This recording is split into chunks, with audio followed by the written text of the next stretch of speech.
I'm also like you, chartered accountants from Sri Lanka, and got my CPA membership here. And after that, I started teaching taxation around 4 to 5 years back. There are some areas that I'm not very much confident. So then on those areas, if you have any question, you can post, but still, I may not be able to give very successful answers. So in those cases, I'm not going to talk about those. But if you need any extra help, you can contact me later for any kind of help in sorting out your tax matters. Okay. And another important thing, actually, all are here chartered accountants, but still, when it comes to New Zealand taxation, people do have different levels of knowledge. So I understand based on the feedback we got on the first gathering, I met my colleagues. So the feedback is they wanted to have, some wanted to have kind of advanced level of taxation matters to deal with, but some do need a very basic level of understanding. So therefore, I'm trying to give kind of mixed approach, or to stay in the middle without going to deep end or without going to very basic level stuff. But my try is to give kind of basic level of knowledge, and to give fundamentals. As chartered accountants, if I give you the grounded theories relating to these taxation laws, I'm sure you all will be able to catch it very fast in the future. So therefore, my try is to give kind of push and kind of foundation to learn by yourselves. So that will be easy, rather than giving all the kind of theories, rules, and regulations in tax law. So I'll give you I will set the background. So, and the foundation you can build up by yourselves. I'm 100% sure. And finally, in my slides that are coming shortly, we'll have a lot of information. I'm not going to read, or I'm not going to explain all the points in my PowerPoint slides, but you will get a copy of these later, I'm sure. You can go through them. There are some links to click to learn some important areas, and there are some additional information in my slides. You can go through them later, but I'm not going to cover everything A to Z during these 2 hours. Okay, so they are kind of housekeeping and kind of background information that I need to pass to you before starting seminar.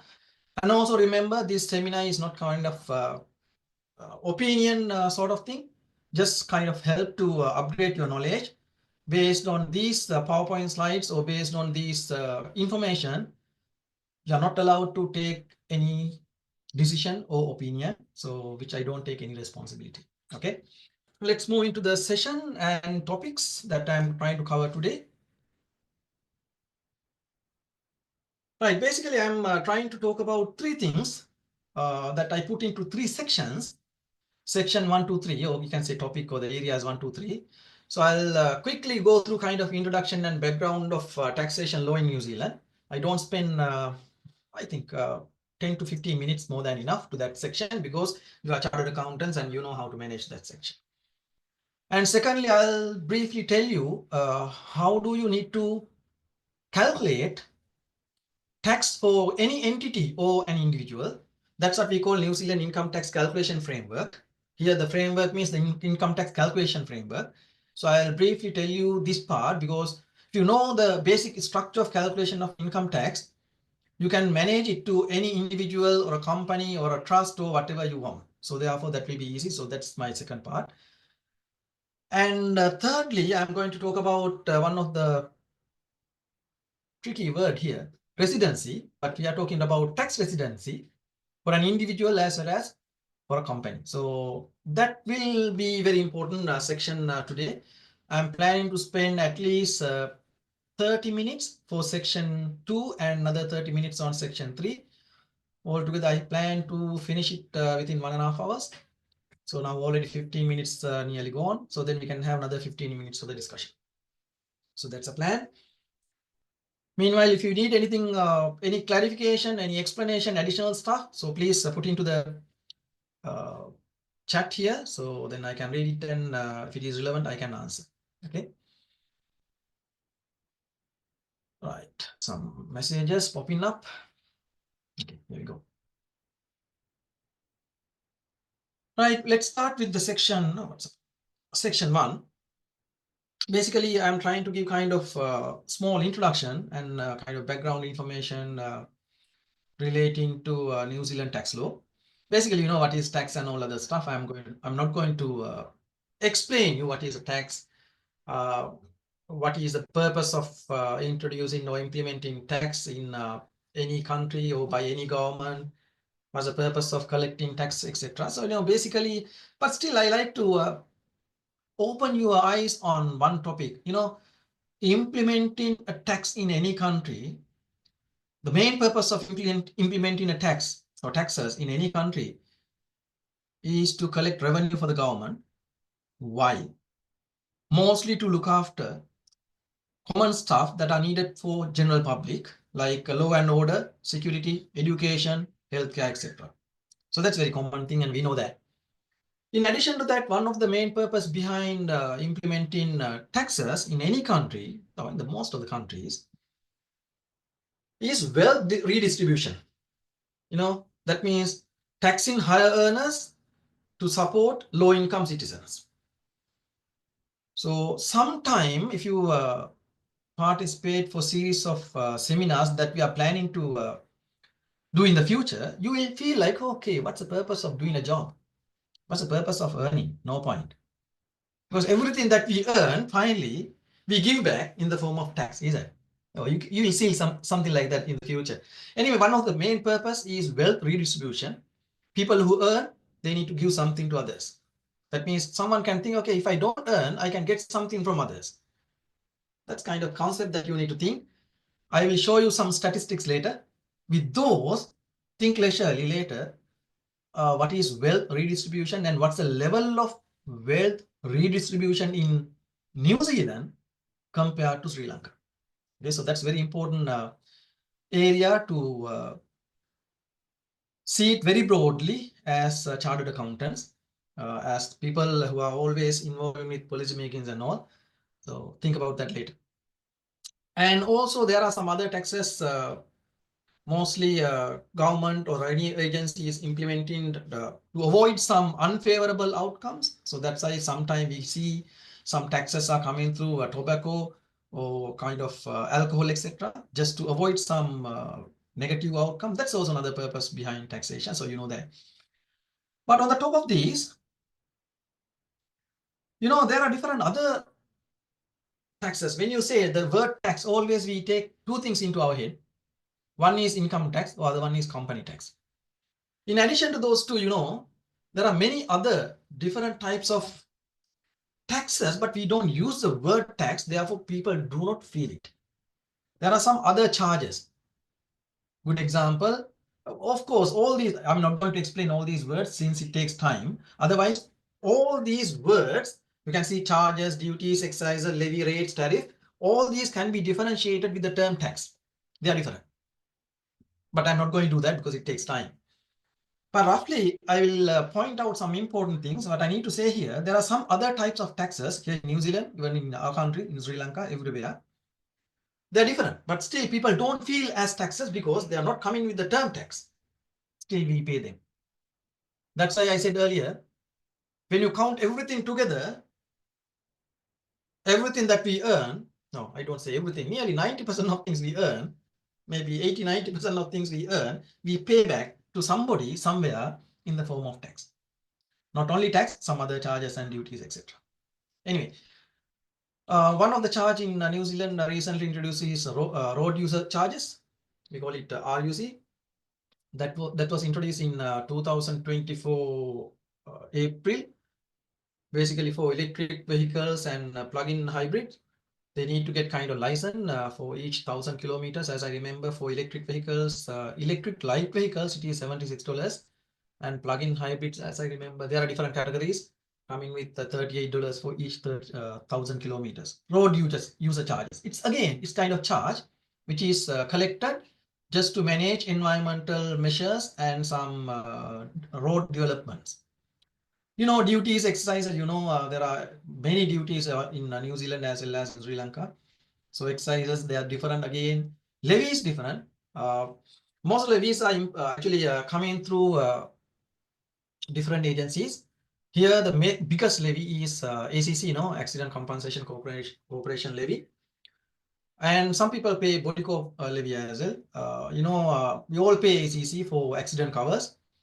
For each $100 we earn, we pay $1.60 as employers at this stage for the year 2023-24. And for the year 2022-23, we paid, as I remember, $1.53 per each $100 we earn, in addition to our normal taxes. Okay, so that's kind of big amount at the end. We pay rates to municipal councils on our properties for collecting rubbish and all other facilities. Also, we pay tariffs. You can see different items, but still there are many different other words that we need to keep our eyes open when we learn about taxation. So that's the idea behind this.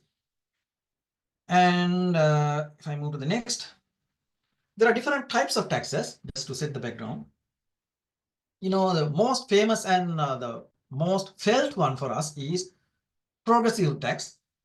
Progressive tax, what is progressive tax? That's the tax we usually pay as personal income tax or personal income tax in different brackets. Tax brackets were changed July last year, but currently up to 15,600 it is 10.5%. I think tax rates I don't want to explain, but anyway, that's kind of progressive. That means same proportion of income is taken irrespective of the level of income. So that's what we call progressive tax. It goes with the tax brackets. We'll discuss about it later. There's another sort of tax we call proportional or flat tax. Good example is corporate tax. Irrespective of the level of income, they charge only 28% for each company. Regressive tax, it's kind of another sort of tax. This is kind of decrease in proportion of income as income increases. Good example is GST here in Sri Lanka, that is VAT.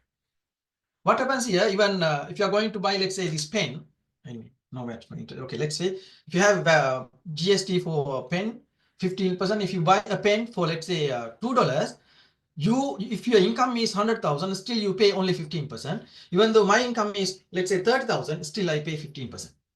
Irrespective of the income level, we pay the same level of GST. So we call it regressive type of tax. In New Zealand, especially, there are a lot of negative sort of taxes. That is mostly relating to looking after society or helping poor people or welfare purpose kind of taxes. Good example, I have taken only one example here, working for family tax credit. That based on basically based on the level of income of a family, as well as based on number of children in a family. So you can get some allowances. Just search in working family tax credit. So there are different, mainly 4 types of tax credits or kind of allowances given by the government for low income earners. The negative taxes we call mainly to avoid social disparity or income disparity in a society. So in New Zealand, that's my personal idea actually. In New Zealand, we see a lot of this type of help available for low income earners. Still people do not know. I will show some of them that are available for you while I'm discussing these slides. Okay. One example I have taken as working for family tax credit. That's one tax credit. Even though we say it is credit, it is not kind of credit. It is kind of allowance or kind of incentive given by the government to different classification of people. Okay. In addition to that, there is another kind of classification called direct tax and indirect tax. You know what is direct tax and indirect tax, which is very famous classification, which I'm not going to take. No. The indirect tax, good example is GST. That is mostly imposed on a group of people and with the intention to be passed to another group of people. So that is indirect tax. Direct tax, it is directly charged from a person by the government or any tax authorities. So that's direct and indirect. That's another classification, which is not much important here. As I told you earlier, when you talk about progressive tax, these are tax brackets for the current year, starting from 2024-25 year. But remember, for the year 2023-24, you can see current threshold means 23-24. New threshold actually implemented from 31st July 2024. people a little bit worried why it was implemented in the middle of a assessment year, that is 31st July. Actually, most of the seminars I have seen, the reason is to give some kind of period to adjust their accounting and tax systems to the new tax bracket. So that's why they have not implemented from 1st of April 2024. That has been implemented from 31st July 2024. Main reason just to adjust into their systems. So you can see, I don't want to repeat these numbers and percentages. Even you can just see it from the IRD website. It's there. But anyway, based on this, government expected in last year budget, they expected that the what is called general public disposable income will go up because of this tax saving, and as a result of that, that will help to economic growth. It's kind of question to discuss whether it has achieved its purpose, but still we have time. This was changed last year, and we have enough time to think about it, and we can see the impact of these changes in the coming year, hopefully. You know, see now, in year 2024-25, 24-25 means, the year, 24 April to 25 March. First 3 months, you need to calculate your income tax based on old tax brackets, 0 to 14,000 and 14,000 to 48,000, that bracket, first column bracket. And after 31st July, you need to go for the new brackets. It's kind of complication. So therefore, what IRD did, they introduced kind of simplified brackets.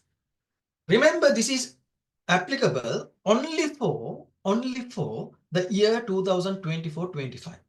If you need to calculate income tax for year 2024-25, you will get your tax returns, and IRD will request you to submit your IR3 if you do any business and all other sort of things after March, and you need to submit them before July 7th of this year, 2025. When you do that, they use this kind of simplified version of percentage calculations. Anyway, if you do through the system, you don't want to use them. If you do any manual calculation, only you need to use these. Otherwise, you don't want to use them. It's automatically inside the system. That's easy. Right. These are some kind of tax brackets. You need to know them if you are going to do any kind of calculation for the year 2024-25. Remember, for 2025-26, you don't want to apply this. Go for the new rates. That's it. In addition to that, when you talk about these, okay, I'll come to that point later. Look, how are tax imposed in New Zealand? Who is doing that? It's like, again, Sri Lanka, Parliament is the main body there to introduce all the rules. One of the important thing here is Income Tax Act 2007, which is a main part or main act that provide all the kind of tax related rules and regulations. And it has set up IRD, Inland Revenue Department, to collect tax on behalf of the government. Inland Revenue Department is powered by Tax Administration Act 1994. And there are some other custom departments and other stuff. They are also collecting some tax revenue for the government. And on the top of them, the New Zealand court system providing big kind of back to run these tax systems in New Zealand, starting from tax tribunals or authorities and going to district court, High Court, Court of Appeal, Supreme Court, and there are some other supporting stuff like Maori, what is called applicate courts, and some employment courts, different other types of courts. It's very similar to Sri Lanka that I'm not going to discuss today, but they are supporting to run these what is called legislations in New Zealand. But still, we need to look at little bit of things for regulations, especially relating to these are some examples. Especially, we need to focus a little bit of things for Income Tax Act and Tax Administrative Act that I'm not going to discuss here, but especially we need to keep our focus on Income Tax Act and Inland Revenue role. It's very simple. In the case of Inland Revenue, it's like in Sri Lanka, we have here Commission of Inland Revenue. That's what we call actually Inland Revenue's chief executive. He's a person who is working as Commissioner of Inland Revenue. and he's a chief there and looking after all these administrative matters. When it comes to Income Tax Act, it's like our Company Act. So they have different sections to provide different matters. Let's say simple example, one section discussing about income, another section about deductions, depreciation, all sort of stuff in this Income Tax Act. I'm not going to talk about them. All these are relating to background information. So therefore, I don't want to spend more time on these stuff. As I told you, I spent nearly 5 minutes on this. Before moving to the next section, look some numbers or statistics from Inland Revenue Annual Report. Inland Revenue Department Annual Report. I have taken 2 years numbers actually, 2022-23 numbers. Remember important here, Inland Revenue Department year ended by 30th June. Please remember that point here when I take these numbers. So with total tax revenue, you can see compared to 2023, it has been increased slightly, and main income source, you can see it's individual tax in both the years. It's very straightforward. Second highest source is GST, you can see. And there are some corporate tax, that means company tax part, and some other different taxes, but it's very small, very small. What do you think about Sri Lanka? What has happened in Sri Lanka? Today is budget day.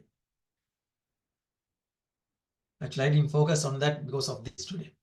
See some numbers from Sri Lanka, roughly. These are actually 2023-24 numbers, not 2023 numbers. A little bit old, but still it has not been changed compared to 2023.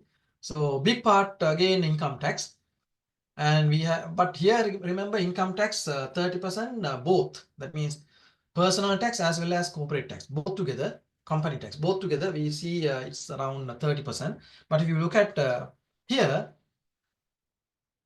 corporate tax is small part, and individual and income tax, it's basically around 60, nearly 70%. But here we have only 30%.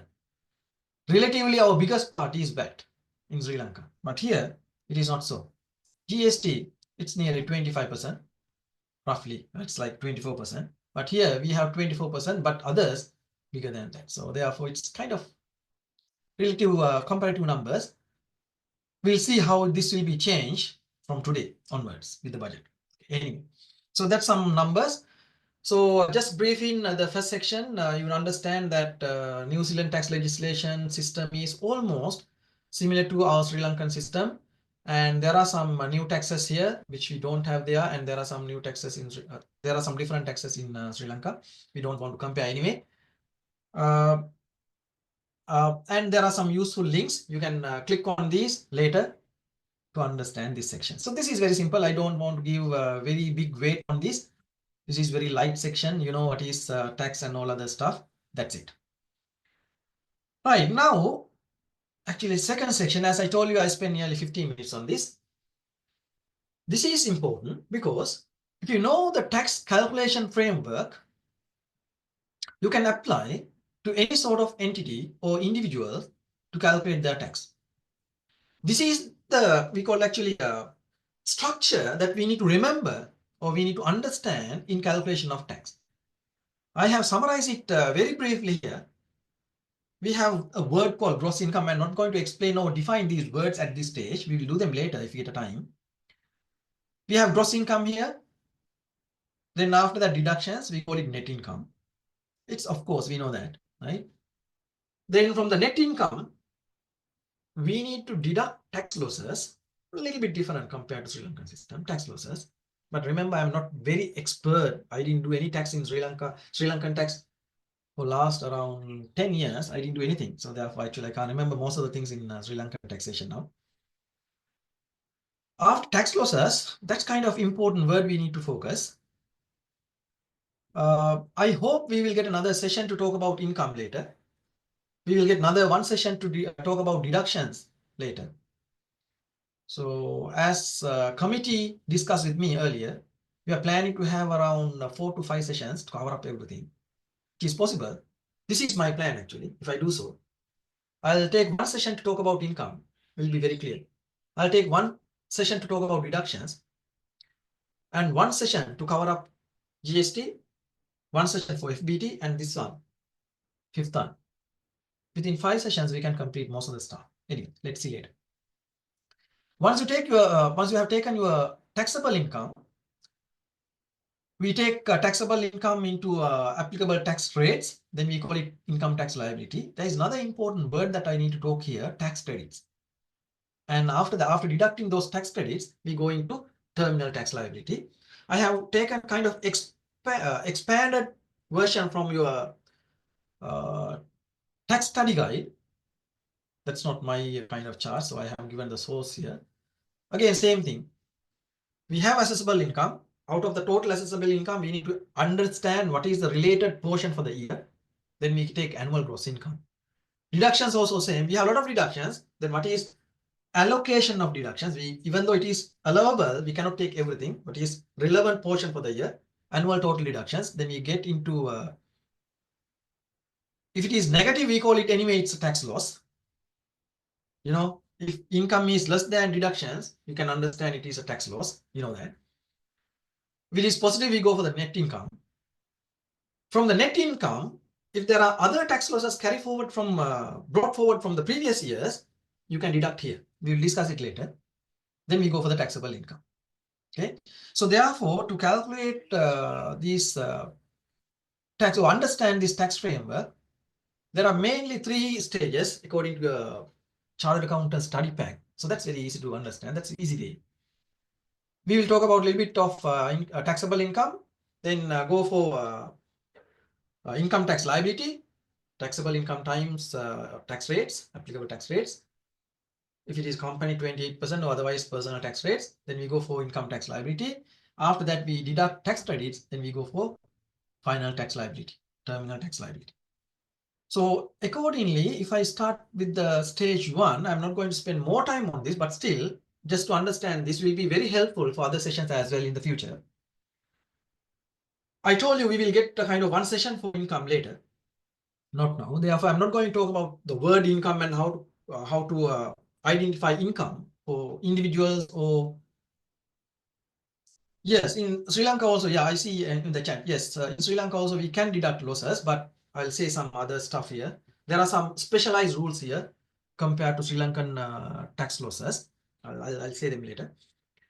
Basically, when you talk about income, we need to understand what is income, how it is constituted, what are the rules behind that, when do you consider it is derived.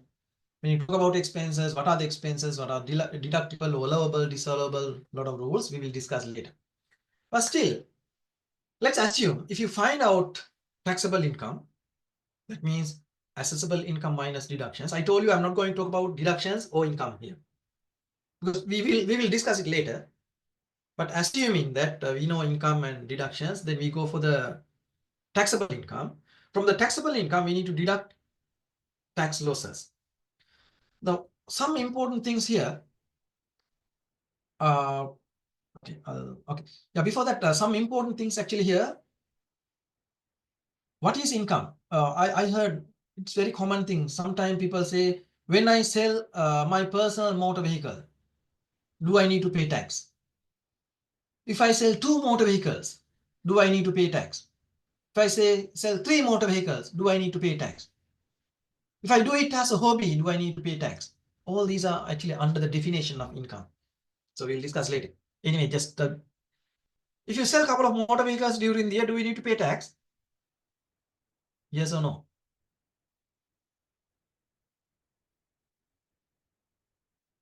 If you say a couple of vehicles, then you can ask how many vehicles. If you say, let's say, it depends. Okay, some people say it depends. Okay, say some people say yes. I see on the chat just to see whether people active. Yeah, I see. Okay, anyway, now there's no hard and fast rule on this actually. When we talk about income, there's one separation called income versus hobby. I'm not going to talk about that today, but we will discuss it later one day. Income versus hobby. So if you work as a hobby for income, the main thing behind is intention. Even though you sell, let's say, 3 motor vehicles for each year, every year, let's say 5 motor vehicles. This year 5, next year 5, following year 5. Do you need to pay tax? Well, still hard to say. General rule, according to Ministry of Business and Innovation and Employment, we call it MBIE, what they say, if you sell more than 6 motor vehicle within a 12 consecutive months, or if you import more than 3 motor vehicles during 12 months period, or if you publish any advertisement to sell motor vehicles, you must pay tax. So that's general rule according to, that means you need to register as a business. Of course, if you register it as a business, you need to pay tax. So therefore, IRD doesn't say anything actually on that.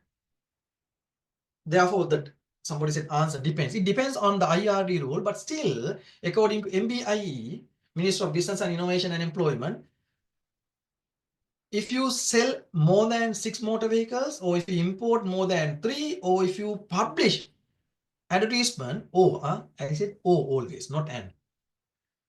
Let's say if you publish advertisement and if you sell only 1 motor vehicle during the year, you need to register as a business. Therefore, you need to pay tax, even 1 motor vehicle. So that's a general rule. Anyway, we will discuss when you talk about hobby versus business later. Actually, that depends. That depends on the intention. Because sometimes if you sell only 5 vehicles in this year, according to this definition, you don't want to pay tax. Because they say if you sell more than 6, you need to register.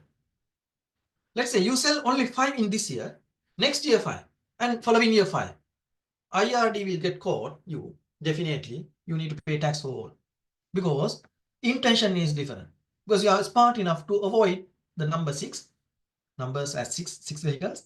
You sell 5, very clear from all the motor vehicle transactions you have earned a profit over the past 3 years. Enough evidence to show your intention. Intention is the most important part.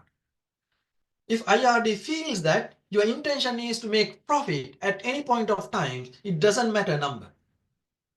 Even 5, 6 or whatever, it doesn't matter. You need to pay tax. So therefore, intention is the key thing. Anyway, that's kind of example I told you about income tax, taxable income, or the word income. We will talk about those kind of things later. There are many examples to talk like this, but we will do them later. Otherwise, I'll not able to complete the things that I target today. Right, anyway, now the word I wanted to discuss here is about tax losses, not the income actually. If you have any tax losses, yes, we can deduct tax losses. If you are a person, that means individual, you can carry forward your tax losses for unlimited number of years, it doesn't matter.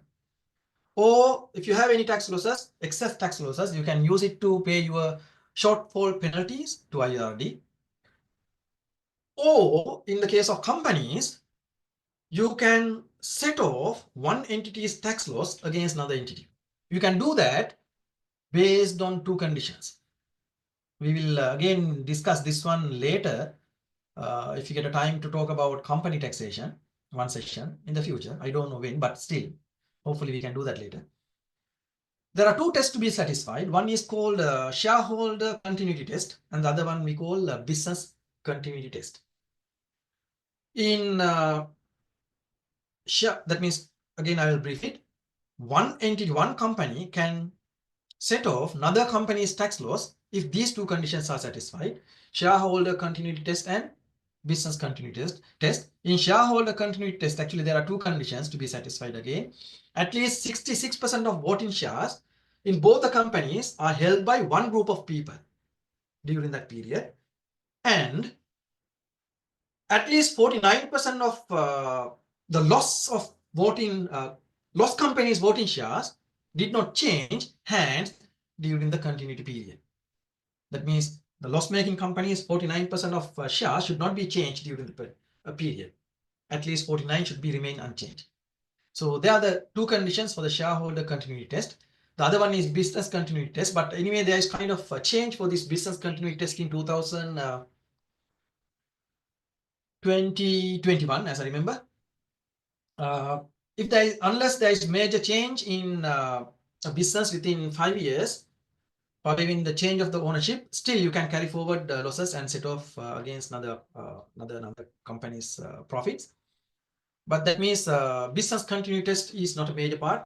the shareholder continuity test is the major part in that case. So that's the idea. Anyway, the concept behind this is, if you have any tax losses, you know what is tax loss. I don't want to explain that. You can carry forward individuals' tax losses for other years to set off. If it is a company, again, you can, one company's tax losses in a group can be set off against other companies' tax profits or other taxable income. But there's kind of exemptions here, a special case. Let's say a simple example like this. Let's say you have multiple businesses. Let's say you have 3 businesses. You have one employment, it's also kind of business. Employment, you work somewhere as employee. Also, let's say you are riding Uber, your side business. And also, let's say you are working part-time somewhere else. Okay, part-time job, full-time employment, and let's say taxi driver. Let's say from the taxi driver, you get profit. Okay, sorry, you get a tax loss. Can you set off your taxi driver's business tax loss against others? Other income, your employment and all other income? Yes or no? Of course, yes. Let's another example. You have a rental property. You have a property that you have rented out. If you make any rental property loss, can you set off that against your employment income? Let's assume you have a rental property. No, we call it ring fencing rule. According to ring fencing rule, if you earn any tax loss from a rental property, you are not allowed to set off against other different sources of income, but still you can carry forward it to set off within next couple of years in the future, actually. So therefore, we call it ring fencing rule. Ring fencing rule. Accordingly, you are not allowed. That's a special case. In all other cases, actually, you are allowed to carry forward or set off your tax losses. Okay. So that's kind of brief relating to tax loss. And second stage is to calculate tax. You know, once you calculate your taxable income, not assessable income, taxable. Okay. How to justify the tax loss from Uber? What do you mean by how to justify tax loss from Uber? Just put it a little bit explanation there. I'll answer you. Calculating income tax liability, that's very straightforward. Once you get your taxable income, just multiply or apply your tax rates and get your number. So that's easy, straightforward. You can see that here. See, taxable income, then multiplied by applicable tax rates, then you get to your income tax liability. From income tax liability, there is kind of another stuff there. You need to look at your tax credits. This is kind of important area that mostly people don't keep enough attention, as I noted. There are many tax credits you can get to set off or reduce your terminal tax liability. Mostly people do not know or they don't think about it, so therefore they miss the chance. When you go to tax credits, yeah, I'll discuss here. You know, kind of tax, what is tax credit? Mostly people confuse on tax credits and deductions. Deductions are sort of expenses that you can reduce from your assessable income. Tax credit is kind of incentive or kind of, we can say, allowance, which allows certain taxpayers to deduct the amount as kind of credit from their what? You can see here, from their income tax liability. So therefore, tax credit is different. You understand that. I don't want to explain detail of these. When it comes to deduction of tax credits, there are two types mainly. Some we call refundable tax credits. Some are non-refundable tax credit. Some are non-refundable tax credits. Some are refundable tax credits. Which one you do first? Which one you set off first? Refundable or non-refundable? Let's say if you have kind of income tax liability,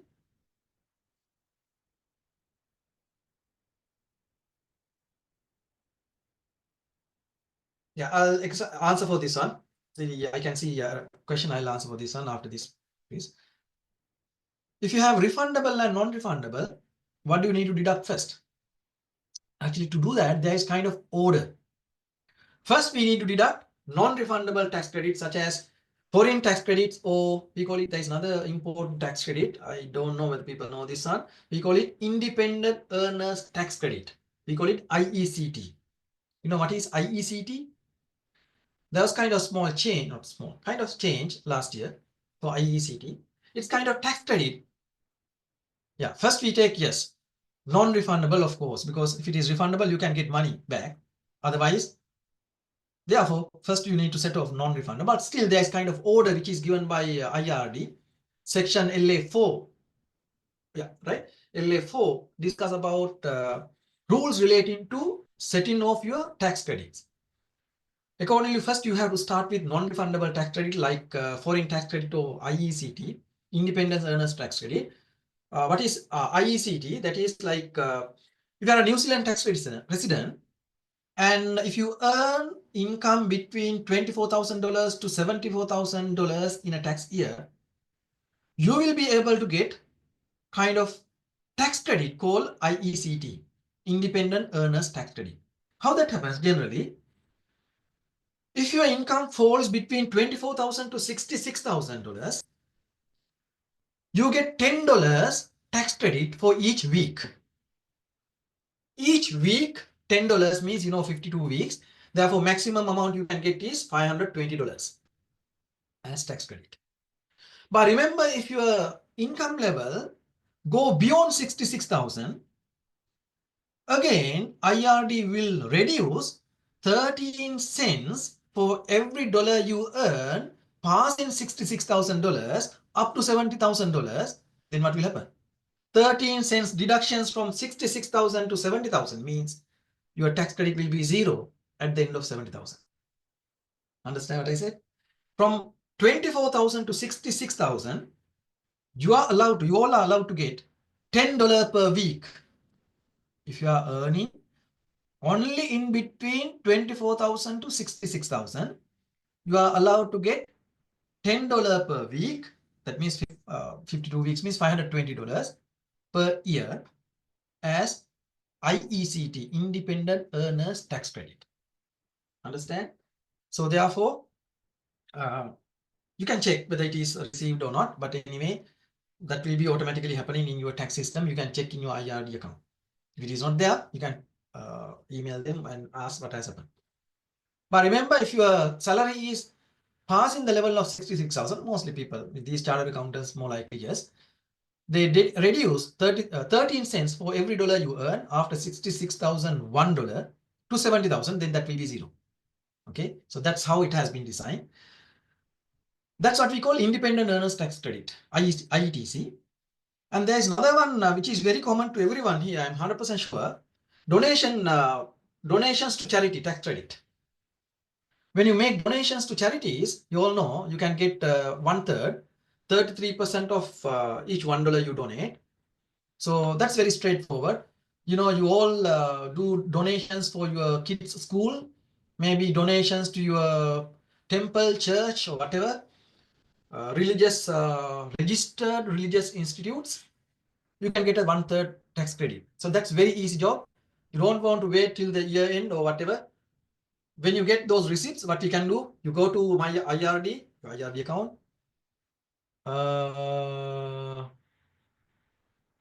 Is it possible to deduct carried forward input tax credits? Input tax credit means, what do you mean by that? It's like, yeah, carry forward. No, actually, there are refundable and non-refundable. Non-refundable, after that year, you can't deduct in the next year. That's done. In the case of refundable tax credits, they will give back money. You don't want to keep it to settle for the next year tax payable amount. They will give back. Don't worry. So that's what we call refundable. I'll explain it after this. Still, I'm talking about actually non-refundables. The one I'm talking is donation tax credit. If you have any donations done during the last 2 years, easy, you go to your IRD account, or hopefully you know that. And there is one place, if you go into I want to tab, click on that and scroll down, then you can see a place where you need to register as donation tax credit account, register it and submit your what is called donation receipt. Within 2 or 3 days maximum, IRD will give you back 1/3. But remember, to get it, you should have paid some tax during the year. Otherwise, you're not allowed. Okay, so that's what we call actually a donation tax credit. And there are some other refundable tax credits. Good example for refundable tax credit is we all pay as you earn, pay, and withholding tax. They are refundable. Let's say if you have paid excess pay during a year, you can get it back as cash. Right, so that's very straightforward. So that is second thing actually. First thing I told you, you need to get non-refundable taxes. Actually, refundable tax comes at the end. Secondly, you need to get tax credits relating to supplementary dividends. And third one is about imputation credits. Go to that slide, next slide. Oops, right. Yeah, here you can see there is kind of particular order that you need to follow when you pay when you take your tax credits. First, you need to go for non-refundable tax credits. I told you. After that, tax credit for supplementary dividends and tax credit for imputation credits. So I'll explain these two concepts when you talk about companies later. So I don't have time to explain these. Imputation credit is kind of company tax that we pay, and when you get your dividends, the company paid tax can be taken as kind of imputation credit. So that's kind of thing we call imputation credits of dividends paid by companies. And there's kind of 15% tax credit for some research and development expenditures based on some conditions. That's also kind of tax credit government given to companies. These are only for companies. And finally, you need to set off your refundable tax credits like provisional tax, pay, withholding tax, etc. So we will get a time to talk about these different other sort of taxes like withholding tax, pay tax, etc. So I don't have time to explain all these today. So we will keep it aside later to discuss in coming lessons. Okay. Once you deduct all tax credits, so we go for finally for the terminal tax. So that's a plan, general framework. Yeah, there was a couple of questions here. I'll just look. Somebody asked earlier something. We receive only income from Uber service. How do we calculate the cost of the service? Uber income always higher than the related. Oh no, it's wrong concept. We can't say always Uber income is higher than the related expenses. No, it's not. Sometime we can't say. Actually, there are two methods of calculating expenses for taxi drivers. There are different guidelines for the taxi drivers. Actually, there's one document issued by the IRD recently. Tax for shuttle what is called ride sharing services. But anyway, there are different methods of calculating expenses based on kilometer rate method or based on actual methods. You can calculate Uber expenses. So that's very straightforward. If you just Google up how to calculate expenses for Uber, there is kind of one document for in IRD to calculate. That's very easy. If you go for kilometer rate method, that's very easy. For the last year, as I remember, if you do 1 kilometer as a taxi driver, you can get $1.07, as I remember, for the last year as expense. Then you don't want to claim others. All vehicle related expenses are covered with that. If you have a home office, you have some home office expenses, you can allocate.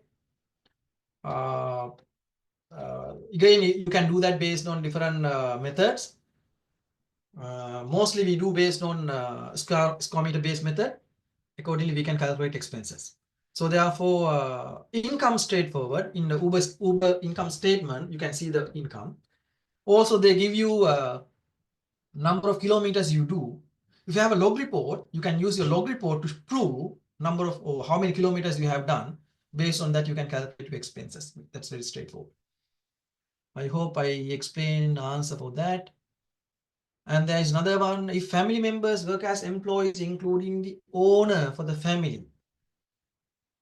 Family members work as employees, including the owner for the family. Okay, family-owned business. Yeah, of course, you can. Salaries. Yeah, of course. Actually, if I do that, it depends. You can do that, of course. I decide, let's say a simple example, I have 4 members in my family. Okay, I work for the company and get a salary. I decide whether I get a salary from the business or not based on mainly two factors. One, my other sources of income, and the second is the business income level. That's how we manage tax. You can get a salary. That's, of course, you can get a salary and you can deduct it, but still, you get a salary, you can expense there. But on the other hand, that salary should be coming through a payroll. Pay should be deducted. Then I need to pay tax on my employment income. So that's kind of IRD doesn't worry about it, but still I worry because to manage my tax, I need to calculate which option is beneficial for me. Do you understand? So of course you can do that answer, but still you think it. Anything else? If there's any assessment tax payable mechanism available, what is that? Is there any self-assessment? Okay, I'm reading the question. Just give a second. Is the self-assessment tax payment mechanism available here? If so, that's very interesting. Actually, here, let's assume, good example, most of the newcomers here in New Zealand, like most of the chartered accountants here, they are roughly, I don't say newcomers, but still, they spend here maybe around 1 to 2 years, 3 years maximum. Some I know around 10 years, 12 years, 15 years, 20 years, 30 years, I know, but I'm talking about the new people. If you have only one employment, don't worry about your tax. Actually, at the end of these couple of few sessions, you should be able to manage your own tax. That's my expectation. I don't teach anything to give kind of opinion to others, but first, you should be able to manage yours and your family members' tax without paying to anybody as chartered accountants. That's a minimum requirement. Okay, so I'll answer for that question, Leona, first. Yeah, actually, everything self-assessment at the end of assessment year, that is March 31st, you will get your notifications. And if you have only the self or the employment income in your IRD account, they will show you whether you have a refund or not. That's straightforward. Okay. You don't want to do anything. That is fully self-assessment. That means, I hope that is the thing you are. Self-assessment tax payment mechanism means I'm talking about individuals. Okay. So then if you have some other businesses, definitely IRD will ask you whether you have any other businesses. If so, you need to fill IR3, that is your other income sources, the annual report, together with IR10, your financial statements. That everything should be done by July 7th. Okay. If there's any payment to be made, you can pay it before the following year, February 7th. So that's for individuals.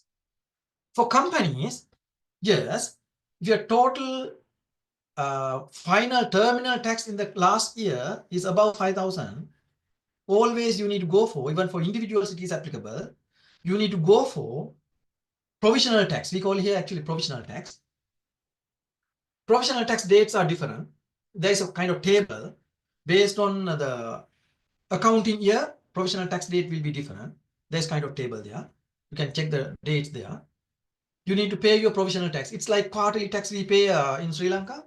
Same thing happening here.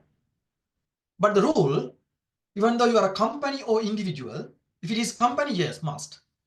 Even though you are an individual, if your final tax liability of a year, let's say in this year, at the end of the year, you need to pay $5,000 tax. It means you are liable to pay provisional tax from the next year. That's the rule. Even for individuals, you have to pay provisional tax. We call actually in Sri Lanka, we call it, what is we call in Sri Lanka? Is it call it quarterly tax or what? We use different term. Here we call it provisional tax. Anyone can remember what do you say quarterly tax payment in Sri Lanka? We call it, I can't remember the word actually. Is it quarterly tax? What is it? Quarterly tax? I can't remember the word. Estimate, self-assessment. Okay, that's the word we use there. Okay, fine. Estimations or self-assessment tax. Yes. Here we don't use a call self-assessment. Actually, here if you say self-assessment tax system, it means everything done automatically through your system. That's we call self-assessment. That's everything assessed by my system, IRD account. So that's what we call here self-assessment, but we don't use a self-assessment. We call here provisional tax. Anyway, I'll take this question just before moving to the next part. What's time? Yeah, okay. How to determine the individual earnings tax credit for an individual who lives in New Zealand less than 12 months, let's say 4 months. Okay, good question. 4 months and earn 15,000 from the employment income. I hope everyone can see this text. So when I read the text, just check the question. So it will be clear for you. How to determine the individual earning tax credit. That means we call it actually independent earners tax credit. We don't say individual earning tax credit. IETC, independent earners tax credit. Anyway, that's a word. For an individual who lives in New Zealand less than 12 months, it doesn't matter. I'll consider less than 12 months or more than 12 months or 4 months, 6 months story in my third section. Just after this slide, I'm going to talk about tax residency. I'll consider the number of months there. Don't worry about that at this stage. If you earn 15,000, you are deserved to do that. But still 15,000 not. If your income is in between 24 to 60,000, you can get $10 for each week of employment. That means 4 months. How many weeks? 4 times. 4 months means 4 times 4, let's say 16 or 17 weeks times 10, 170 something. Yeah, 160, 170 will be. So you are allowed under that. But still, 12 month story, don't worry. That's based on the number of employment. I'm not talking about number of months you spend here because that will be relating to your tax residency. So therefore keep it aside. That is anyway based on number of weeks you employed. So that should be the answer there, I guess. Okay, anything else I missed in questions? Yeah, I think I answered fairly, I guess. If you have anything else, you just put into the text here, chat box, so then I can answer. Right, now time to move to third section as I planned. Time, yes, that's exactly. I expected to spend nearly around 40 minutes. Now 40 minutes gone, 30 to 40 minutes for the second section. Do you have anything else to ask from the second section? We discuss about tax framework. Remember, it's important to remember this part. So this will be very helpful, this one. You take a gross income and deduction, and you need to have your tax losses. Be careful and claim your tax credits. I hope everyone got your at least donation tax credit. Is it everyone? Get it because you get when you donate to temples. Most of the Buddhist temples I know they have registered as charities. I think church as well. Most of the church here they register as charities. That's why they encourage you to donate. You can get 1/3 always. So that's easy. Right. Right. No more questions. So let's move into the third section. We have nearly around 50 nearly 40 minutes again. At least I need to keep 10 to 15 minutes for the discussion at the end. Actually, I'm going to split this one into two again, this section. I'm going to talk about residency of an individual. I'm talking about tax residency. Remember, word I use residency is not for your immigration purpose residency. You know, that's kind of dream most of the people do have. But yeah, you don't want to dream about it. You will be achieving it anyway. I'm sure everybody here. We are talking about tax residency of a person, or individual, and company. So then first I'm going to talk about residency of a person or individual. Okay. Donation for school enrollments. Be careful when you claim your donations for schools. There are 2 or 3 types of donations for schools. There's a question, that's why I'm talking about it. Basically, let's say if you pay something relating to school fees, they are not allowed to claim. You can't get a donation credit for those. Most of the schools, they ask you to do kind of, we call it voluntary or non-compulsory kind of donations. For those, they issue you a donation receipt. If you have a donation receipt, you can claim it. Otherwise, for all the school enrollment fees, you are not allowed to claim, as I know, because let's say simple example, if I pay some money for my kids camping, there is kind of kids camping thing. They ask us to donate some money for the camping purpose. No, it's not. You can't. Because they are covering some expenses only. Therefore, they are not allowing us to claim it.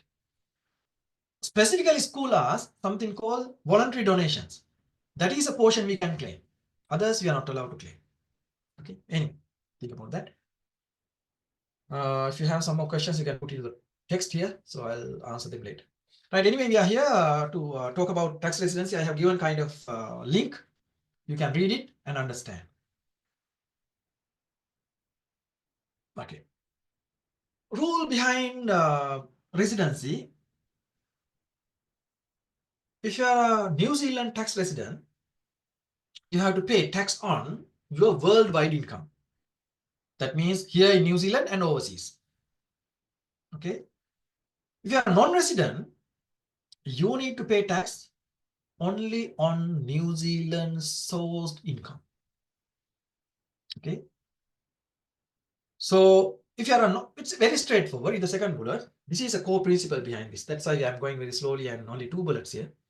If you are a non-resident, you don't want to pay tax on your foreign sourced income. If you are non-resident, foreign sourced income is not taxable income. That means you don't want to pay tax. Then when you talk about this, it's another matter to decide what is New Zealand. What is New Zealand sourced? That's very broad definition. There is kind of definition in Income Tax Act YA1. It's very common and very famous definition, which covers the air, space, sea, and all other different parts which are attached to New Zealand, not only the physical land area of New Zealand. So that definition is there in my next slide. Also, it's there. You can see it later. Anyway, it's not that much relevant here. When you look at these 2 bullets, what do you feel? Are you New Zealand tax residents? Are you all? The people who recently arrived in New Zealand, let's say 5 months back.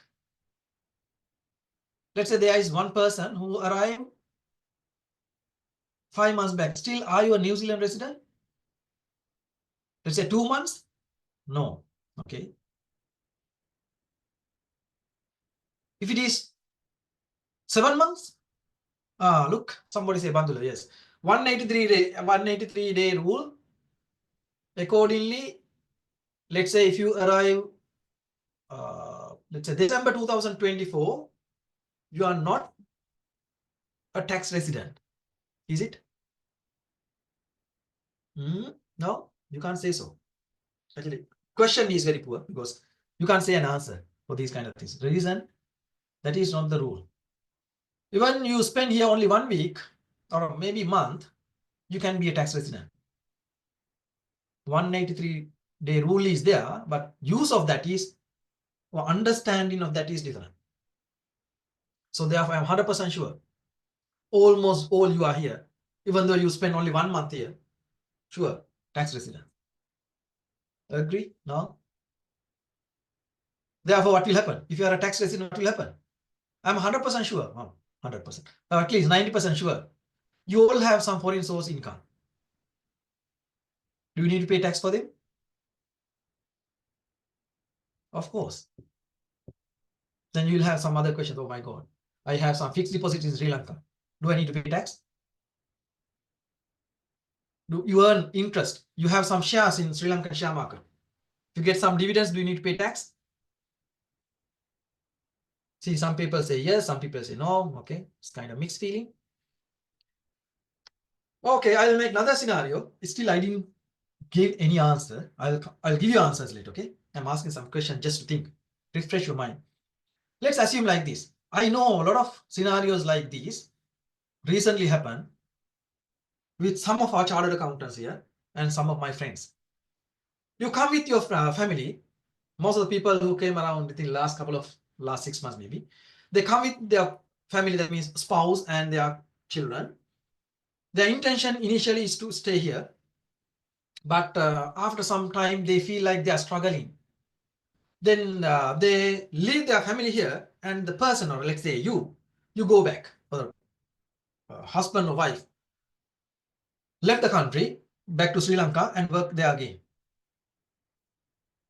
Still, are you a New Zealand resident or not?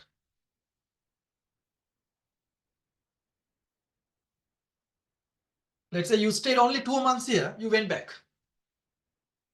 But still, your family and children doing their school, your wife is here, sometime she's doing a job or not doing a job, it doesn't matter. But anyway, you went back. I know some people, they went back to Middle East to do a job because they couldn't find a job here. They went back for big offers in Middle East countries. They do their jobs over there, their family here. When they earn money over there, in let's say in Dubai or somewhere there, do they pay? Do they need to pay tax here in New Zealand of that person? What do you think? Is it still tax resident? Okay, now I see Kingsley. Person who went back is not a tax resident. Is it? Okay, still questions. Sometime within the short period of 2 months, sometimes you do a part-time job, let's say a cleaning job or taxi driving job. You earn some money and you pay tax. Then after 2 months, you left the country. If you decide that you are not a New Zealand tax resident, can you get back that money you paid for 2 months period? For that assessment, yeah, you didn't come back. Yeah, so people have those kind of questions. I'm 100% sure. I know biggest question people do have, they have some foreign source income. If you are a New Zealand tax resident here, do you need to pay tax on them? That is the biggest question. I'm 100% sure.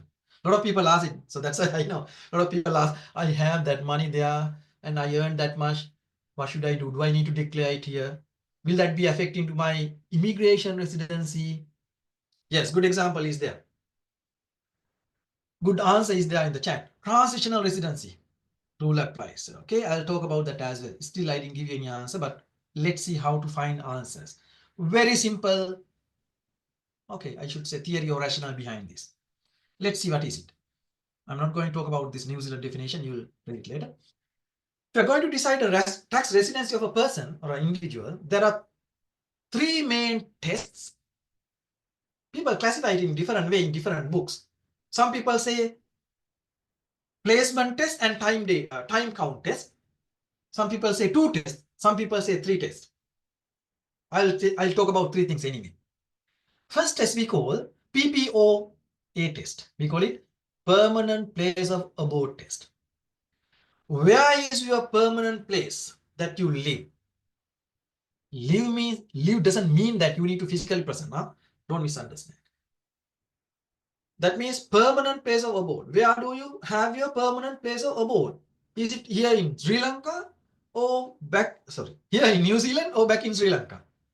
Or both? What do you think? If you concern, let's say if you arrive here for within last year, where is your permanent place of abode? What is permanent place of abode? Very simply, you can see the first bullet. Whether or not that person has a permanent place. Where is your permanent place? Is it here or in Sri Lanka? Or both? Can it be both or one place? What do you think? Can you have 2 permanent places of abode as here in New Zealand and Sri Lanka? Can you have 2 permanent places?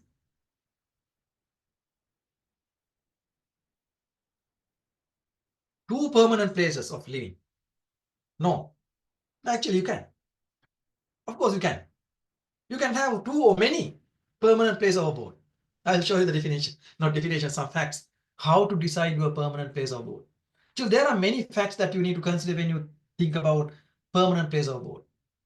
Duration, family ties, social ties, properties, and other contacts, communications, frequency of living, different stuff. I'll show them later.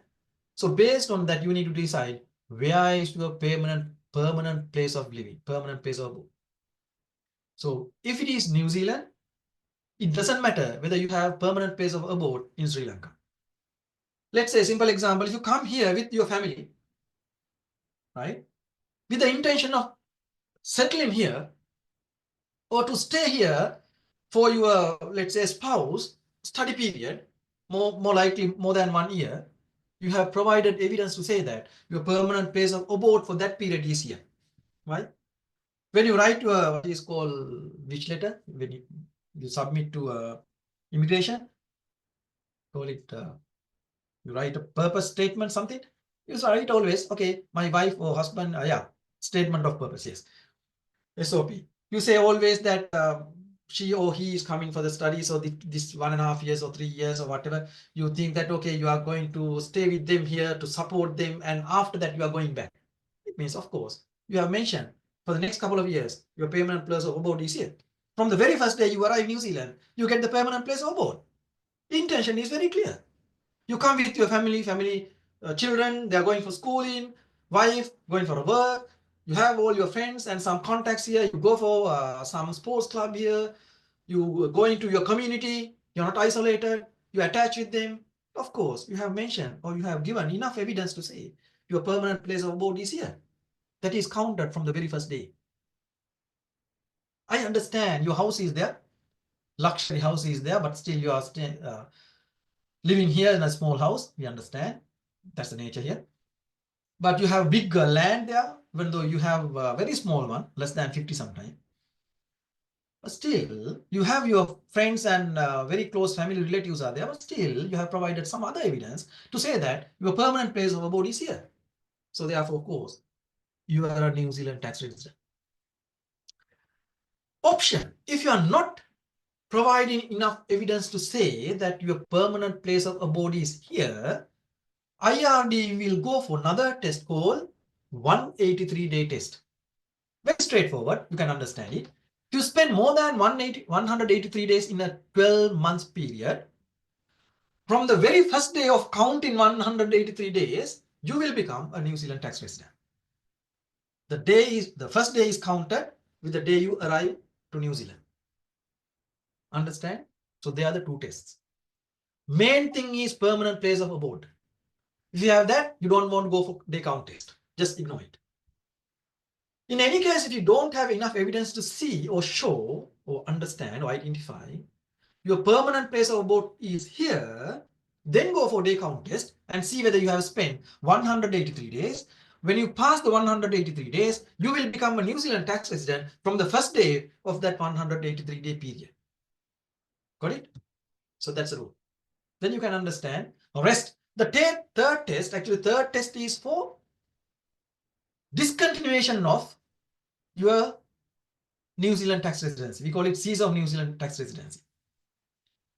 That is, in the once you lose your permanent place of abode, after losing your permanent place of abode in New Zealand, if you go out from the country and if you stay outside from New Zealand more than 325 days, okay, your non-resident period will be started from the first day of 325-day count. Did you get that? Let's say a simple example.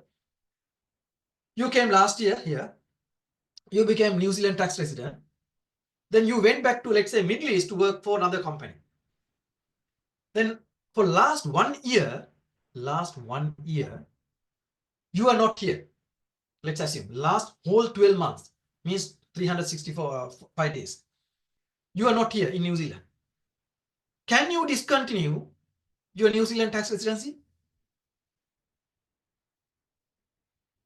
Sorry, Bandula, still, no, you can't. Why? Okay, I can say again, depending, because I didn't say one thing.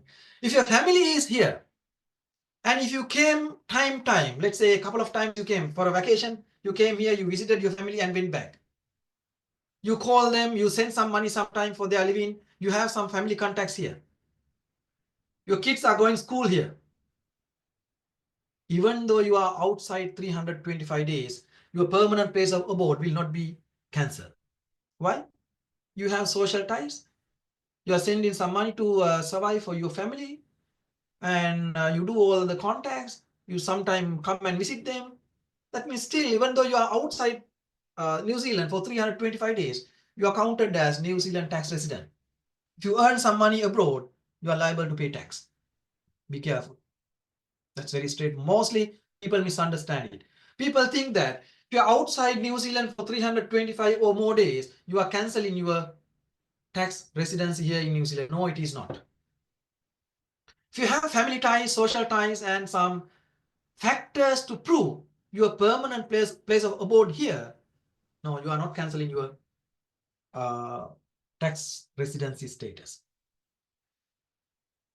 In deciding PPOA, if such person has a living in many places but other criteria are fulfilled, yeah, you will get the answer. I will show you one slide. Give me one more slide. After that, I will show you some facts. You'll get the answer. Give me Shaida, one minute, please. Then the fourth rule, this is not applicable for most of us. Therefore, I'm not going to focus more on this. Government service rule. If anyone is involved with government service rule, it doesn't matter whether they are outside or somewhere, definitely they are counted as New Zealand tax residents. That's straightforward.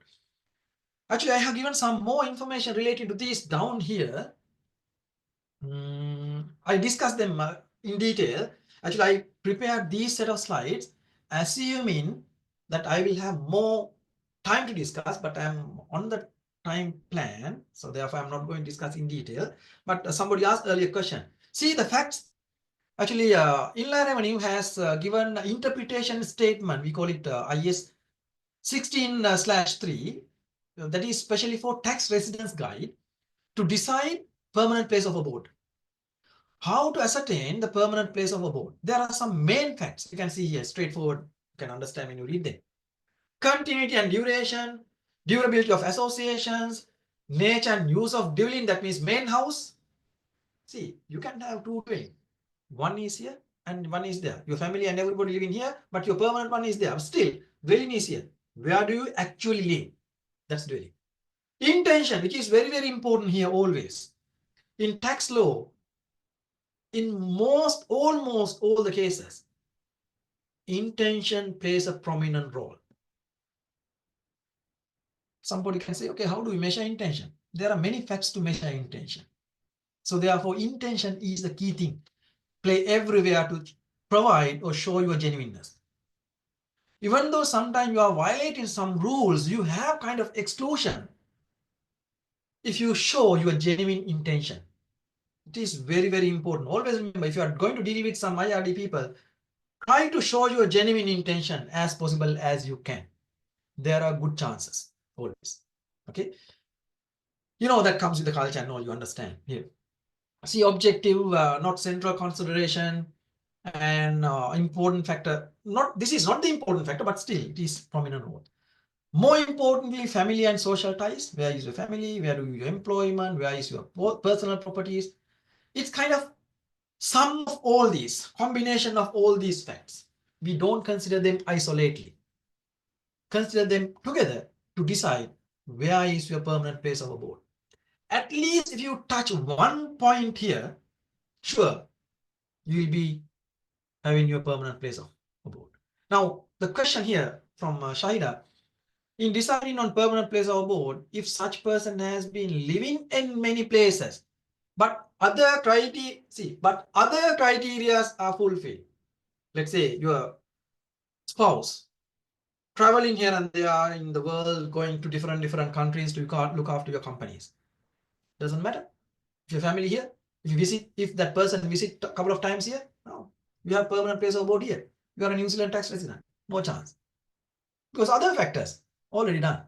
It doesn't matter where do you live always. Living means physical living, physically staying. Okay. What do you mean by different? Dwelling means actually it's kind of one fact. Let's say a simple example. You have a house here. You have your own house here, but for the last whole year you are outside. You are not living there. You are not physically living in that house. Different, what I referred is different dwellings in New Zealand. What do you mean by different dwellings? Dwellings means living home, living house. You have a living house in somewhere else, is it? It doesn't matter. If you have a living house here, done.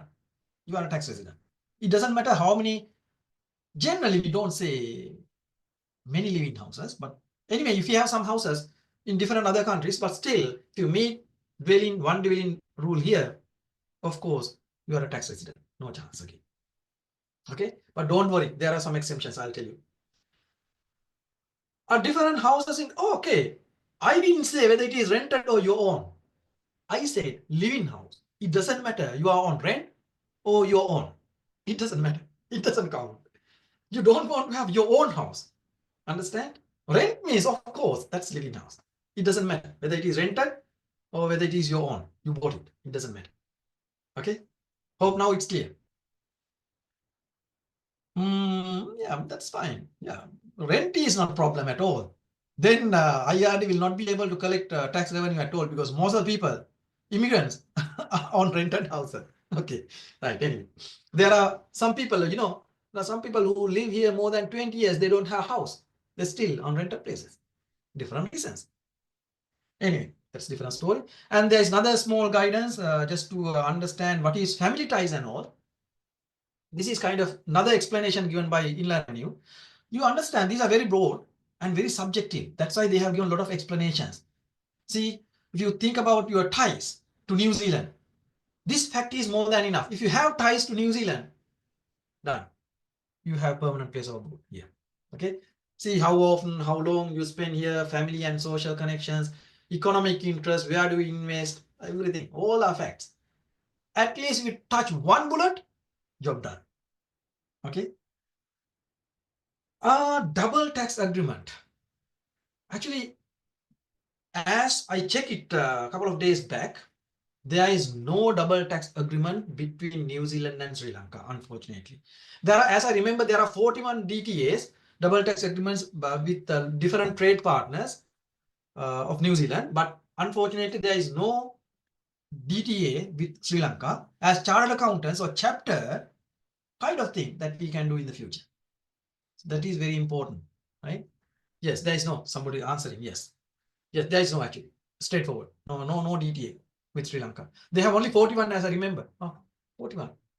I can't remember. Yeah, something around 40 plus DTAs. Somebody asking about working family tax credit. Straightforward. I don't think that I have time to go back. But actually, working family tax credit, there are 4 types. Mainly 4 types. There are subs as well in each. If you have low income, last year 35,000 something, 30, oh my gosh, 34,504 as I remember last year. If you are below that income level, and if you have some kids to look after, if you are a sole mom or single mom, there are some others I can't remember. Well, if you have disabled kids, likewise, there are certain conditions for different categories. They give kind of allowance for you. That's what we call working for family tax credit. Just type working for family tax credit. You will get different types in working for family tax credit. That's very straightforward. But I'm more likely sure that you are not allowed to get it.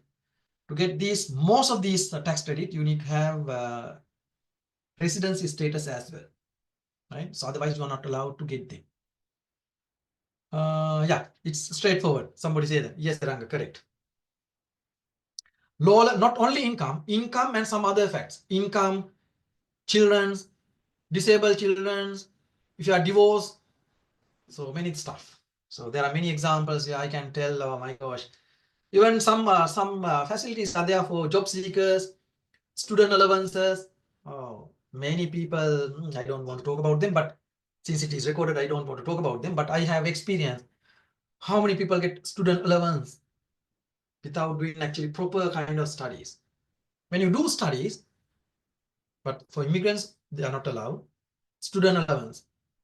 If you are doing studies, you can get job seeker allowance. But new government, this government actually restructuring all these kind of facilities in very, that's my personal idea, very nice and structured way and effective way. That's good. That's my personal idea. Anyway, I don't want to talk about 183 days. Remember, half a day is also counted as full days. Be careful when you count days. Arrival days as well as departure days, both are counted into 183 days. Remember that one as well. Yeah, just read them later. I talk about this 325-day rule. how that applicable, but be careful to claim your diminish or the disclaimer of New Zealand tax residency under this rule, 325-day rule, you should not have your permanent place of abode here. Very simply. If you have permanent place of abode here, even though you are outside New Zealand for more than 325 days, you cannot cancel your New Zealand tax residency. Still, you are liable for worldwide income. Okay. Now, what do you think? Are you all tax residents as you guess? I feel personally, you all are New Zealand tax residents. Is that anyone who can say no? I am not. Anyone who can say no? I am not a New Zealand tax resident. Any evidence to say so? Just kind of learning, maybe for others also important. No, nobody. Yeah, most of the people, I guess, very hardly we can find a person who is not. Because I know chartered accountants, why they came here, mostly, I cannot say 100%. Why they came, maybe with their spouse, with their kids. Sometimes still you are alone here, but your plan is to bring them later. Still, you provide evidence to say that your permanent place of abode is here. That's why we said earlier, intention. You came here alone, you feel like, okay, I don't have family here, I don't have any social ties here, I'm living alone. But still, what is your intention? To bring them later. Of course, you are providing your permanent place of abode here. So therefore, it's very straightforward.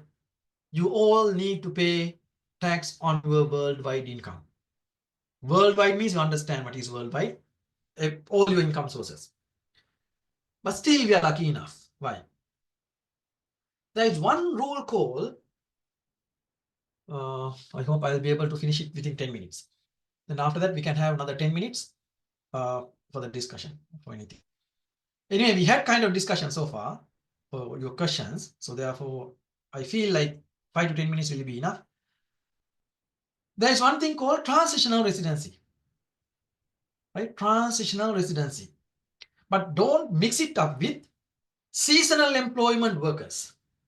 Okay, there is no chance, sorry, seasonal employment workers are different. Actually, if there's any person who is a non-resident seasonal worker who is coming to New Zealand and work under recognized seasonal employment scheme, that person is not counted under this. Okay, I'm not talking about seasonal workers. I'm talking about people like you and me.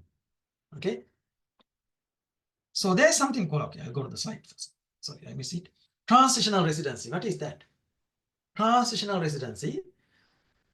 Once you get your tax residency here, for a period of 4 years from that date of your New Zealand tax residency date, you don't want to pay tax on your worldwide income, but remember, only on selected foreign source income, not all. Understand now the question? Let's assume you got your tax residency. Anyway, you all are tax residents here, so that's straightforward. You have some interest earned from your fixed deposits in Sri Lanka. Do you need to pay tax? If it is within 4 years period of time, actually that is exempted. Lucky. Okay, now how about Sri Lankan citizen lives in New Zealand as tax residents? Don't get the word Sri Lankan citizens. We are not talking about immigration citizenships here. If you stay here, New Zealand tax resident, it doesn't matter Sri Lankan citizen or not. Understand? Don't confuse that immigration purpose citizenship we call with tax residency status. Okay, anyway, question is good. What is not still pay income taxes in Sri Lanka on income earned in Sri Lanka, rent, interest, etc. It doesn't matter. It doesn't matter whether you pay tax in Sri Lanka or not. I know most people don't pay tax in Sri Lanka. Okay, but that's fine. According to transitional residency status, you don't want to disclose them and you don't want to pay tax on them. Even you paid or not, it's irrelevant. Understand? But remember, you need to be careful. When do you start your transitional residency period and when do you finish your 4 years period of transitional residency. That is very tricky thing. Before that, I will show you what are the income items that are exempted by this transitional provisions and what are not exempted. I think it's in next slide. Yeah, it's here. You can see there's big item. You can read them later when you get it. But remember, very important thing: rental income, interest, dividend, royalties, all are exempted. Lucky. Okay. If you have any foreign, in Sri Lankan, what is called superannuation schemes, everything exempted. What is not exempted? That is most important. Look at them. Last two bullets. Foreign source employment income.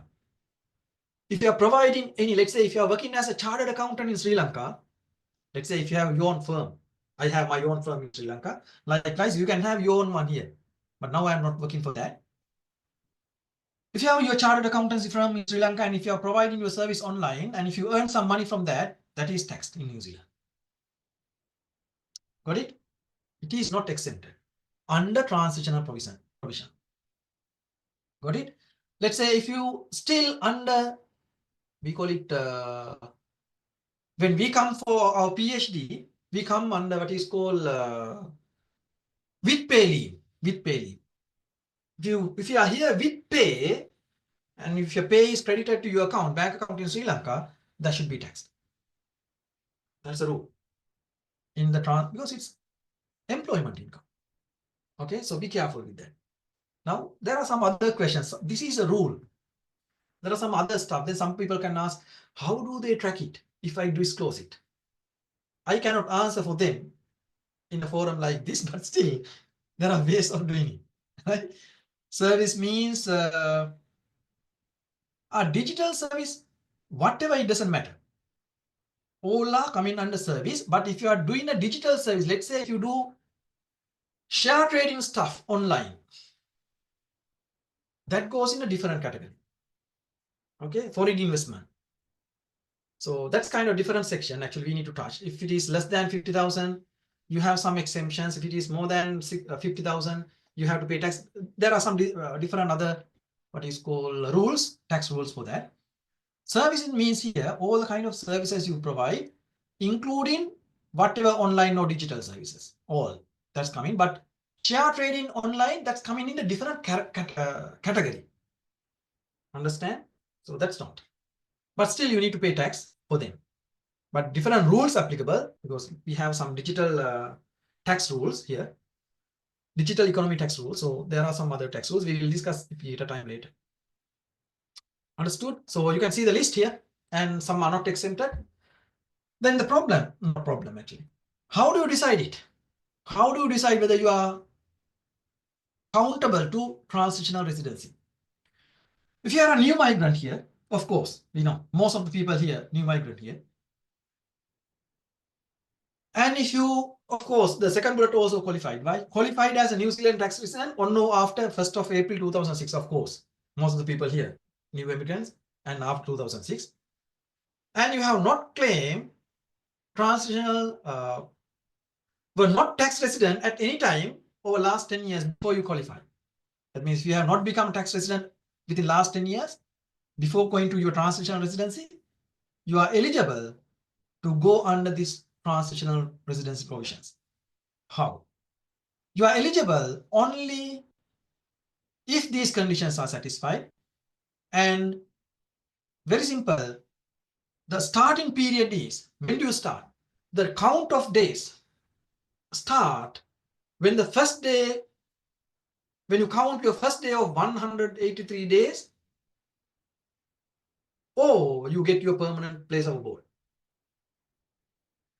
4-year period end when you finish or expire your 183 days in that month end, or end of the month of your permanent place of abode status is taken. That means when you end, always end of the month. When you start, the date which you get your permanent place of abode or 183 count, day started. So that's the second section here. Be careful when you count your 4 days period. Follow these instructions. I have given the link also. You can click on this and learn more. Okay. So that's how you need to think about transitional residency.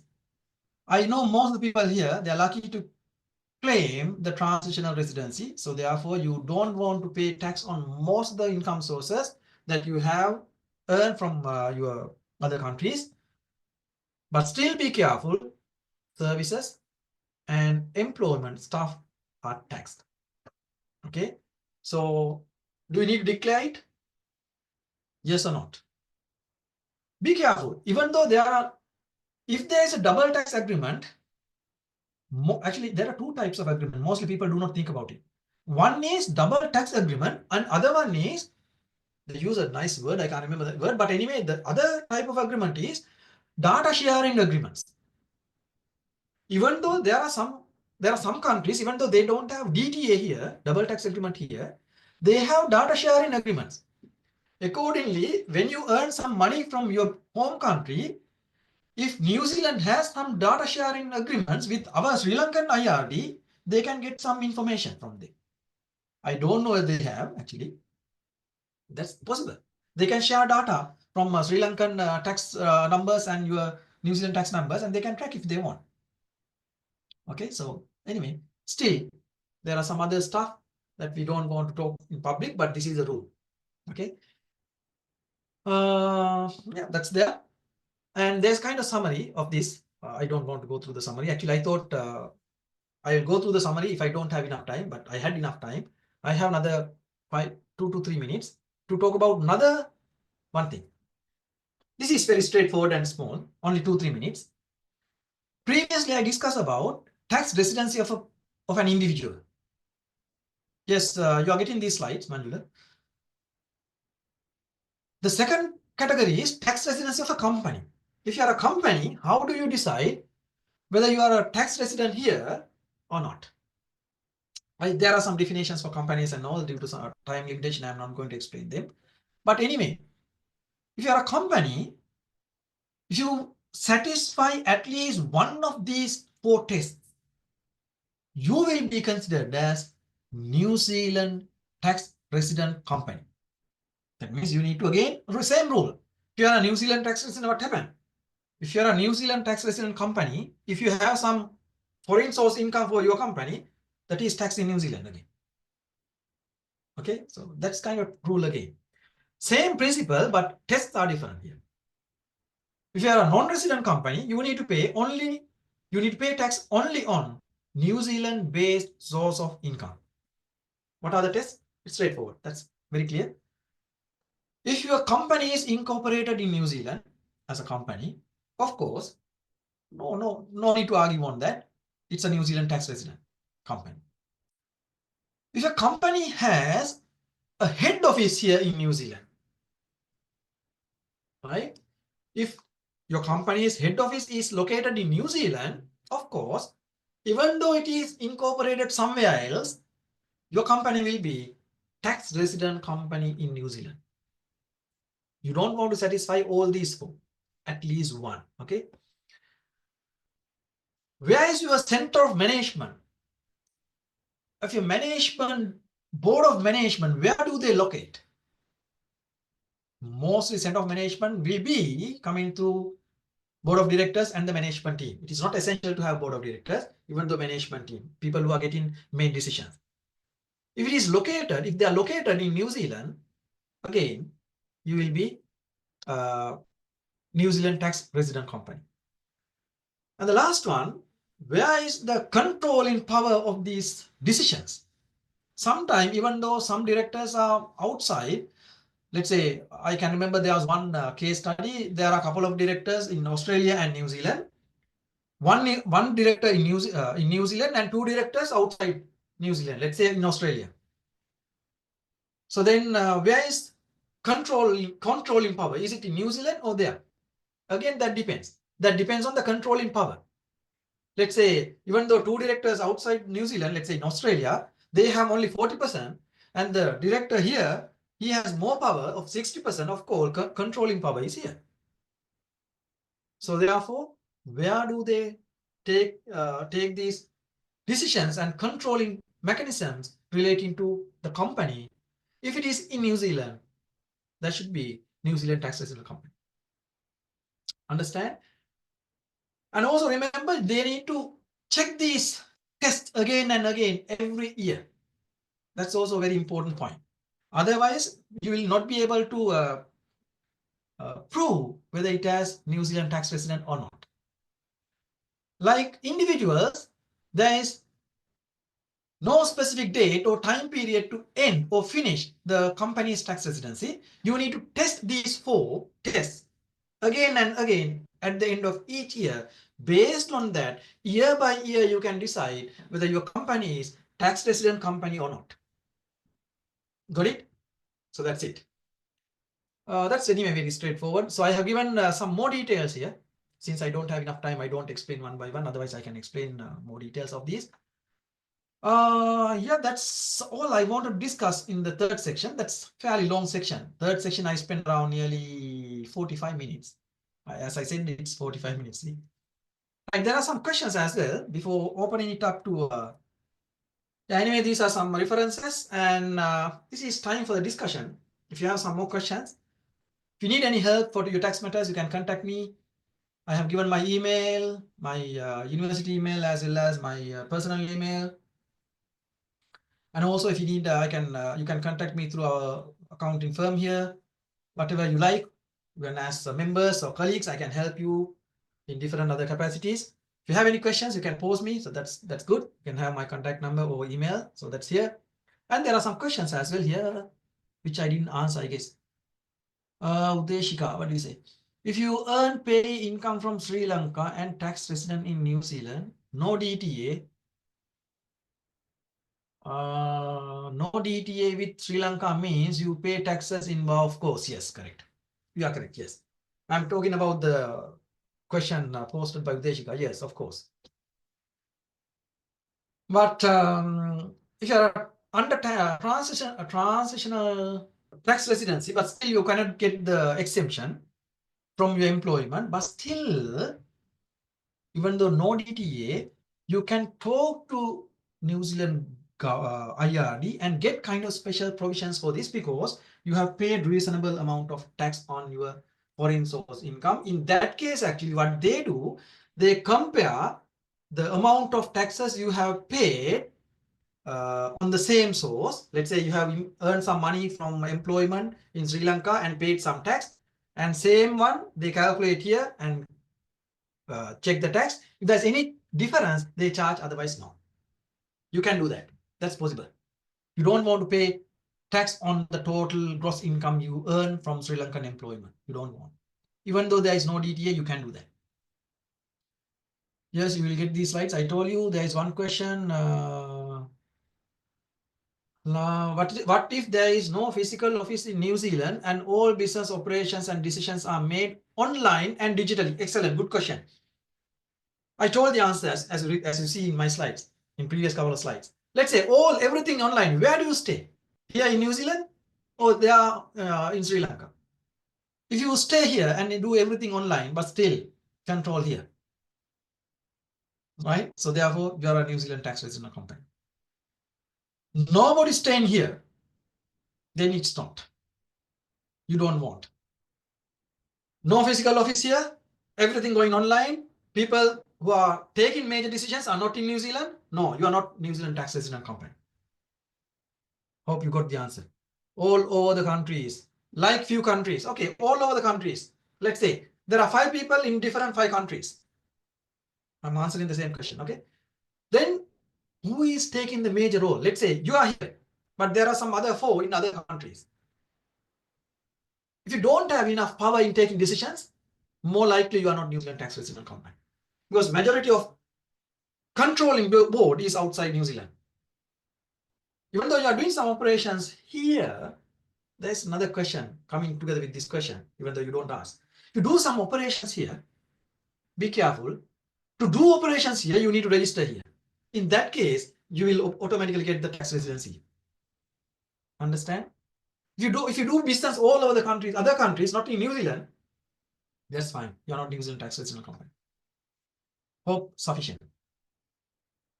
So all these actually we need to analyze in micro level and see, but still fundamentals remain unchanged. Any more questions? I think I have, yeah, okay. There's one question. Transitional residence. If we do not apply the benefit initially, we can apply subsequent. Is that? If we do not apply the benefit initially, can we apply subsequently? Example, first year tax resident, year 2 and year 3, non-resident. Very okay. Let's see. Year 4 you become resident and continue. Okay. You can apply transitional residency in the year 4 years. But the thing is, if you have not expired 4 years from the first year, let's say first year, you say first year tax resident, you started on January 1st. Your 4 years counted from the first year. Understand? Not from the 4th year. Your transitional residency is counted from first year. Let's say you came here 1st January. First year, 1st January to 4th year, 4th year, end of 31st December. No, 31st December will be your ending date of the transitional. After that, no. Anyway, the transitional period counts, start to count from the first day in the first year. Got it? Yeah, you can, but we can apply for it. Doesn't matter, you discontinue. It is automatically counting. For many of us who are new to New Zealand with external non-New Zealand source of income, what strategies do you suggest we adopt to minimize the tax impact before the expiry of 4 years old? Okay, there are many things you can do actually. I encourage you to, no, I don't encourage actually. This is not an opinion again. Remember, you cannot claim anything on my statements here. This is kind of my personal idea. It is not an opinion because we can't give opinions, Answer for this, before expiry, you can bring them. That's one thing you can do because you don't want. After that, if you bring them, sometime you need to pay tax, right? Disclose it and bring them. So that's kind of thing. If you need to bring them, there are many ways, many legal ways of doing it. Plan it properly. Don't wait to the last minute to do it. You know what are your plans. Let's say if you are planning to buy a house here, bringing money to New Zealand should start at least 2-3 years early. No headache, no problems, no charges. Disclose and bring it. So that's an easy way of doing it, right? So if you have a lot of foreign other sources of income, even after expiry of your 4 years, don't worry. It is not kind of big tax burden here with those kind of foreign investments. So you can go through foreign investment schemes. If your cost is less than 50,000, still you have enough tax benefits. You just read about foreign investment, we call it foreign investment fund tax rules. So there are enough provisions for you. If your cost is less than 50,000, you have enough chances. If your cost of investment is more than 50,000, you have some rules and methods of paying taxes on foreign investment. That's different section actually. So that's one alternative, what I can say. If you have some sources, if I were you, I try to bring them here as possible as I can, and I do invest here and start doing investments online. That's kind of another option. Keep some kind of portfolio of investment. It's another strategy because there are some different sections. Sorry, not section. Different what is called investment categories. You can get some benefits. So there are the things you can do actually. Do we have to declare our foreign income under transitional residence when transfer money to New Zealand? You can. When you transfer money to New Zealand, there is no problem. You can transfer money.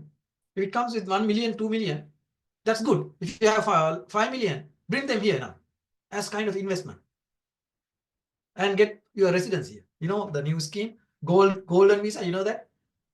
If you have some big investment in your foreign countries, if it is low risk investment, it is $10 million, as I remember. If it is high risk investment, if you do here, it is 5 million. You need to stay only how many days?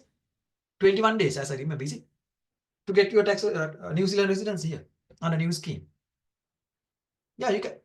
Always better to disclose. Why? If you disclose, the punishment is always less than non-disclosure punishments. So be careful. I encourage you to disclosure. That's because no harm. If no harm, why don't you hide it? Don't hide if there is no harm. How do we study tax law in New Zealand further? Good question. I don't know how do you study. I can say how did I do. That's it. Actually, I was in Sri Lanka teaching, not teaching taxation. I practiced tax in my audit firm, but it was small audit firm. So therefore, we had only small clients, not big clients. I didn't do that much of tax there. But actually, once I came here, a couple of years back, I had to do teach tax. Then I started teaching because one lecturer left. So what I did actually, my main there are actually we call it CCH. CCH textbooks are good. Tax guide is good. I recommend you to read Chartered Accountants Study Pack. Very nice. CPA Study Pack, excellent. All are recommended text. They are my text, recommended text. Because as a professional person, I love to read professional exams study packs. But they are updated every year. On the top of all of them, go to IRD website. It is written in very simple language that anybody can understand. Inland Revenue Department guide everyone to learn tax by themselves. You can do easily, very easy. You don't want to go for a chartered accountant or you don't want to go for another person to learn tax.